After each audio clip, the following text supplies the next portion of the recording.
بسم الله الرحمن الرحيم وقال الذين كفروا لرسلهم لنخرجنكم من أرضنا أو لتعودن في ملتنا فأوحى إليهم ربهم لنهلكن الظالمين ولنسكننكم الأرض من بعدهم ذلك لمن خاف مقامی وخاف وعید۔ صدق اللہ العظیم۔ محترم بزرگوں، دوستوں اور عزیز طالب علموں، وقت بہت تھوڑا سا رہتا ہے، لیکن آپ حضرات کی کوشش یہ رہتی ہے کہ تھوڑی دیر بعد ضرور کہی جائے، ورنہ تو حقیقت میں وقت اتنا ہے کہ بس سنت پڑھ لی جائے۔ اچھا، بیان دیر تک ہوتا ہے، اس لیے آپ حضرات دیر میں تشریف لاتے ہیں۔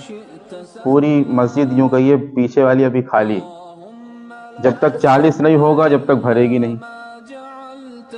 میرے بزرگوں، میں نے آیت پڑھی ہے، اللہ تعالیٰ اس آیت کے ذیل میں چند باتیں کہنے کی توفیق عطا فرما دے۔ میرے دوستوں، ان حالات میں، جن حالات میں ہم زندگی گزار رہے ہیں، ان حالات میں ہمیں مسلمان رہ کر زندگی گزارنا بہت دشوار گزار ہے، بہت دشوار گزار ہے۔ ہمارے سر پہ ٹوپی ہے، ہمارے چہرے پہ داڑھی ہے، یوں کہیے کہ یہ ایک جہاد ہم کر رہے ہیں، اس لیے کہ ہم سے ہر ایک کو چڑ ہے۔ ہمارے سر پہ کوئی ٹوپی دیکھ لے، ہمارے چہرے پہ داڑھی دیکھ لے تو وہ آپے سے باہر ہونے لگتا ہے۔ اس کے دل میں اتنی نفرت بھر دی گئی ہے ہمارے تعلق سے، جس سے وہ ظاہر کرتا ہے اپنی نظروں سے، اور کبھی اس کو موقع ملتا ہے تو اپنی زبان سے ظاہر کر دیتا ہے، اور کبھی اپنے ہاتھ سے بھی ظاہر کر دیتا ہے۔ باری تعالی ہم سب کو ان حالات میں صحیح اور سالم زندگی گزارنے کی توفیق عطا فرمائے، اور اپنے اس ملک میں رہنے کی توفیق عطا فرمائے۔ ہم جب تک رہیں عزت کے ساتھ رہیں، عزت کے ساتھ جئیں اور عزت کے ساتھ دنیا سے رخصت ہوں۔ ہم مسلمان ہیں، ہمارے لیے مصیبت، ہمارے لیے پریشانی سب کچھ ہے۔ مسلمان آزمائش سے گزارا جائے گا، یہ تو پکی بات ہے، آج سے نہیں، ہر دور میں گزارا گیا۔